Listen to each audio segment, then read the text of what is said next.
करवा चौथ में किसकी पूजा होती है? हैं? पति की।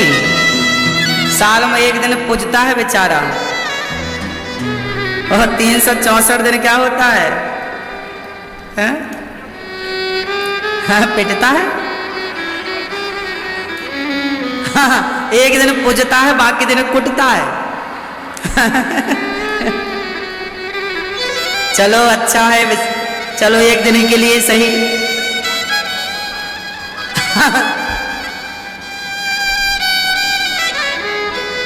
अच्छा है। वैसे करवा चौथ ना बहुत अच्छा है। करवा चौथ आता है तो बहुत कुछ सिखाता है। करवा चौथ क्या सिखाता है? अच्छा बताओ, करवा चौथ क्या सिखाता है? भैया जी बताओ, करवा चौथ क्या सिखाता है? करवा चौथ सिखाता है नारी का समर्पण। स्त्री और सन्यासी। हमारे देश में एक परंपरा है, सन्यास परंपरा। सन्यास, जब कोई व्यक्ति सन्यास लेता है तो वो सन्यासी अपनी माँ, अपना पिता, अपना परिवार, अपना नाम, अपना गोत्र त्यागता है।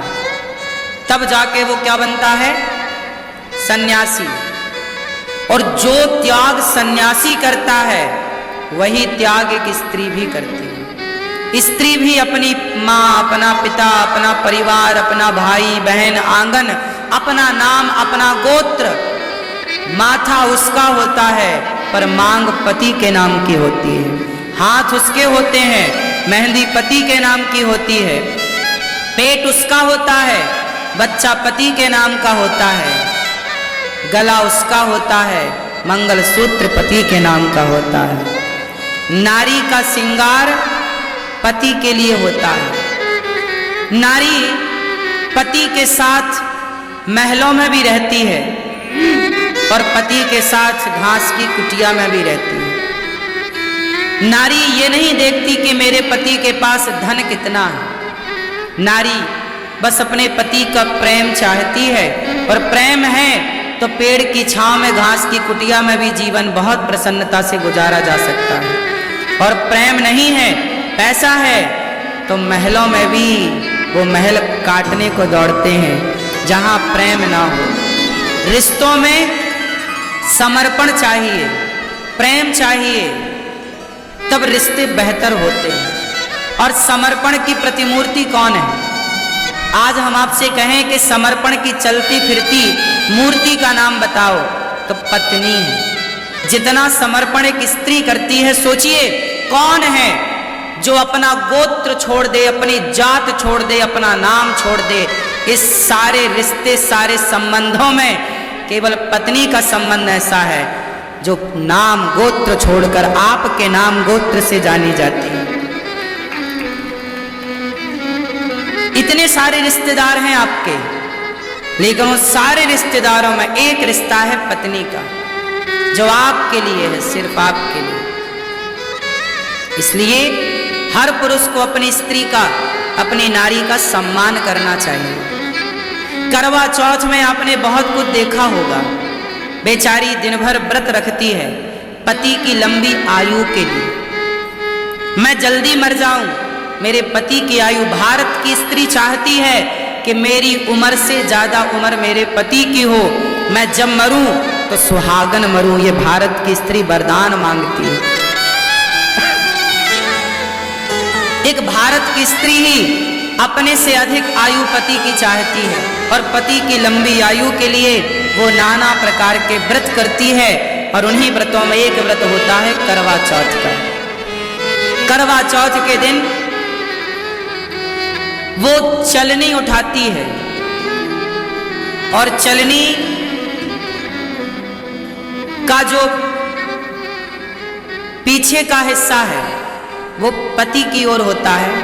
चलनी का जो आगे का हिस्सा है वो पत्नी की ओर होता है। आगे का हिस्सा मतलब चलनी का ऊपरी हिस्सा, जिस हिस्से में आप आटा चालती हो ना तो कचरा बच जाता है, ऊपर के हिस्से में कचरा रह जाता है, नीचे के हिस्से से सारा आटा निकल जाता है। तो जिस हिस्से पे चलनी कचरा बचा के रखती है वो हिस्सा नारी अपनी ओर करती है, चलनी उस हिस्से का मुंह अपनी ओर होता है। मानो नारी ये कहती है कि हमारे और आपके रिश्ते में कोई आँच आई, कोई संकट आया, कोई दुख आया तो वो सारा दुख दर्द पीड़ा मेरी तरफ आ जाए, आपकी तरफ केवल सुख चैन आनंद जाए। जैसे साफ आटा को वो नीचे गिरा देती है और कचरा को अपनी ओर अपनी भीतर बचा लेती है, चलनी का यही तो स्वभाव है। उसी तरह नारी कहती है कि मेरे पति पर आने वाला कोई भी संकट, हे विधाता वो मेरी तरफ आ जाए, मेरे पति की तरफ कोई आँच ना आए, कोई संकट ना आए। ये चलनी का आशय है, इसलिए नारियां चलनी से अपने पति का मुंह देखती हैं। चलनी का अर्थ है कि मैं आपके जीवन में आने वाले संकट को पहले मैं लूंगी, फिर बचा हुआ आखिरी में, छना हुआ आपकी तरफ, और संकट मेरी ओर, दुख मेरी ओर, सुख आपकी ओर। उसमें एक दीपक भी रखती है चलनी में। दीपक रखने का आशय है कि स्वामी, एक पत्नी कहती है अपने पति से, हे प्राणनाथ, मैं अपना सब कुछ तज कर आई और आपने भी हर समय मेरा साथ दिया। हे प्राण प्रिय, जैसे ये दीपक का प्रकाश चारों ओर फैल रहा है, नारी चाहती है कि मेरे पति की कीर्ति का, यश का प्रकाश भी इस दीपक की तरह चारों ओर फैले।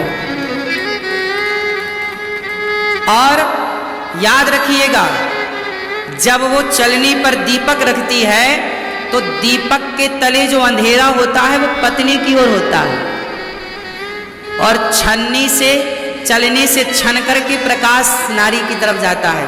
भाई दीपक जब रखेंगे चलनी पर तो उस पर अंधेरा तो पत्नी की तरफ आ गया ना, दीपक के तले अंधेरा। तो नारी कहती है कि यदि कुछ अंधकार है जीवन में, कुछ दुख का साया है, तो वो मेरी तरफ रह जाए और ये प्रकाश प्रकाश आपकी तरफ, सुख सुख आपकी तरफ, आनंद आपकी तरफ पहुंचे। जैसे दीपक में दो चीजें होती हैं, मूलतः होती तो दीपक सहित चार चीजें होती हैं। पहला तो होता है दिया, दूसरा होती है बाती, तीसरा होता है तेल, और चौथी होती है अग्नि, आग जो जल रही है, जो ज्योति है। नारी कहती है कि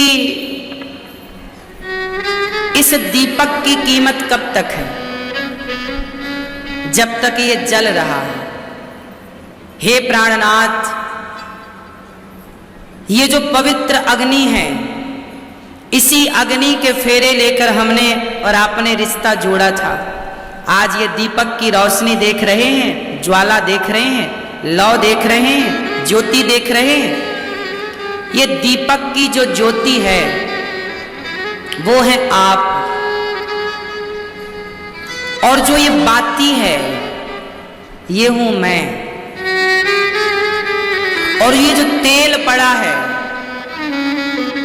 याद रखिएगा, ये दीपक तब तक ही जलता है जब तक तेल होता है, जब तक परिवार का, पत्नी कहती है कि परिवार प्यार ना करे चलेगा, सास प्यार ना करे चलेगा, ससुर प्यार ना करे चलेगा, पर हे प्राणनाथ, मैं चाहूंगी सब मेरा साथ छोड़ दें, लेकिन आप मेरा साथ कभी ना छोड़िए। आपका साथ तेल की तरह है, आपका साथ रूपी तेल नहीं मिलेगा तो मैं बुझ जाऊंगी, क्या करूंगी। तो आपका साथ तेल की तरह, तो आपका साथ हमें चाहिए, और तब ये बाती आपकी तरफ समर्पित रहेगी। और ये जो दीपक है, ये घर, ये परिवार हमारा, ये दीपक है कि दिया है। इस परिवार में आपके बिना सब कुछ अंधकारमय है, मेरे जीवन का प्रकाश तो आप हैं। इसलिए नारी कुछ कहती नहीं है, पर वो दीपक, वो चलनी, वो करवा, छोटा सा कलश होता है, उससे नारी चंद्रमा को अर्घ देती है। वो छोटा सा माटी का एक पात्र होता है, मिट्टी का बर्तन।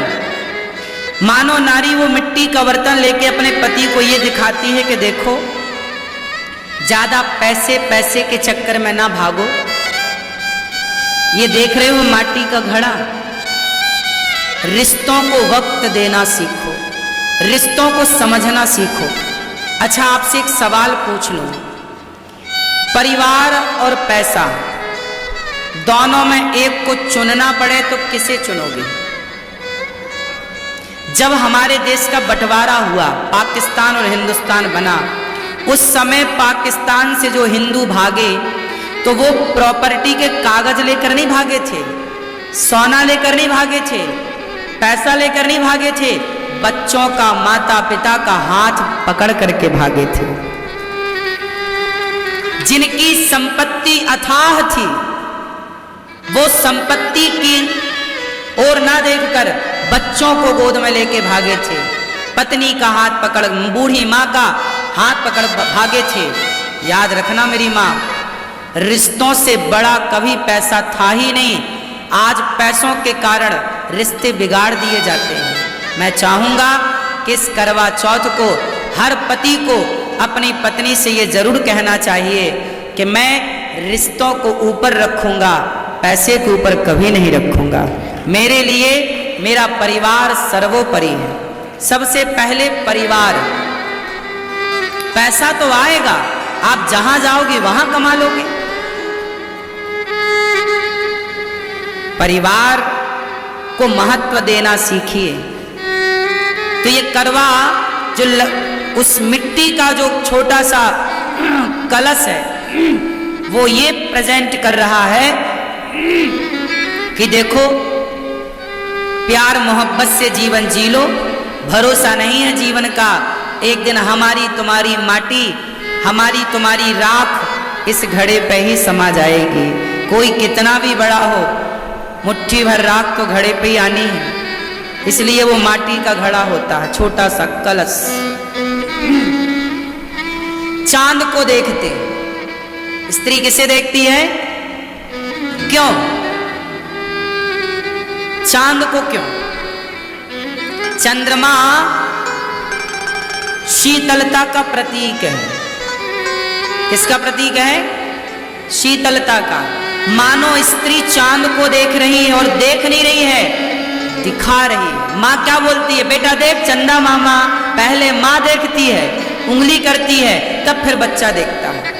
तो नारी नहीं देखती चंदा को, नारी पति को दिखाती है कि जो आप बार बार बात बात पे हम पे गुस्सा करते हैं, बात बात पे भड़क जाते हैं, क्रोध करते हैं, हे प्राणनाथ, इस व्रत में ये संकल्प लीजिए कि चांद की तरह शीतल अपनी कृपा हम पे बनाए रखेंगे, चांद की तरह शांत रहेंगे, शीतल रहेंगे और प्यार का ये प्रकाश सदा हम पर बरसता रहेगा। आप कभी सूरज की तरह गर्म ना होंगे। इसलिए ये व्रत तोड़ा रात्रि को जाता है। कब तोड़ा जाता है? रात्रि को, वो भी चंद्रमा को देखकर, सूर्य को देखकर नहीं। सूर्य गर्म है, चांद ठंडा है, तो मानो पत्नी कहती है कि चांद की तरह आपका स्वभाव शीतल हो मेरे लिए, बच्चों के लिए, अपनी माँ के लिए, अपने पिता के लिए, परिवार के। आप बॉस हैं, आपने ऑफिस में लड़ाई झगड़ा की, गुस्सा आया, वो गुस्सा पत्नी पर, बच्चों पर ना उतारिए।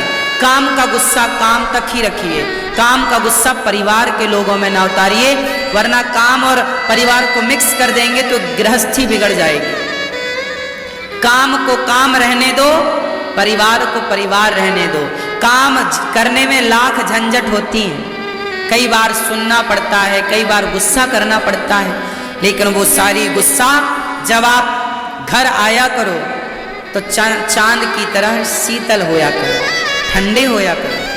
सूरज की तरह गर्म नहीं, सूरज की तरह गर्म ऑफिस में रहो, पर घर आओ तो चांद की तरह ठंडे होकर आओ। ये करवा चौथ में नारी चांद को देखती नहीं, पुरुषों को दिखाती है। इस बार आप भी चांद देखना और चांद की तरह ठंडे हो जाना, पत्नी पर गुस्सा ना करना, ठीक है।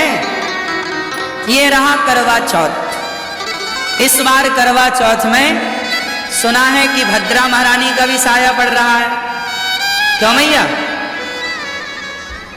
सुबह 6:25 से 6:46 तक सुबह सुबह कुछ मिनट के लिए है, उससे कोई दोष नहीं है।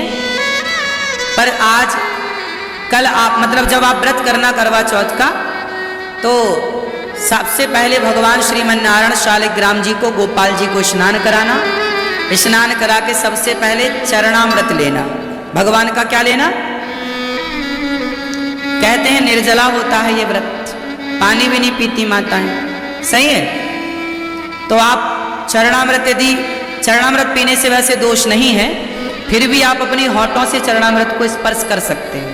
भगवान के चरणामृत को स्पर्श करके अपने व्रत को स्टार्ट कर सकते हैं भगवान से, भगवान श्रीमन्नारायण के नाम लेकर के। श्रीमन्नारायण श्रीमन्नारायण कह के अपने व्रत को स्टार्ट करिएगा। और कुछ नाम मैं बता रहा हूँ, वो नाम ले लेंगे तो जो भद्रा का दोष है, वैसे दोष कुछ विशेष है नहीं, पर यदि भद्रा का कुछ मिनट के लिए भी यदि दोष है तो उसकी निवृत्ति के लिए कुछ नाम मैं बताऊंगा, उन नामों को लेकर के आप अपना व्रत स्टार्ट कर सकते हैं। धन्या, दधिमुखी, भद्रा, महामारी, है ना, खरानना, कालरात्रि, महारुद्रा, विशिष्टा, कुलपुत्रिका, भैरवी, महाकाली, असुर क्षयकरी, असुर क्षयकारी, ये नाम 12 नाम लेकर के आप व्रत को स्टार्ट करें। कहते हैं कि पति पत्नी दोनों कच्चे दूध में थोड़ी सी हल्दी मिलाकर, भगवान शिव का कहीं मंदिर हो आसपास तो दोनों जन पकड़ करके लोटा और कच्चा दूध में हल्दी मिला करके दोनों शिव जी को दूध का अभिषेक करके हल्दी वाले दूध से, और फिर आप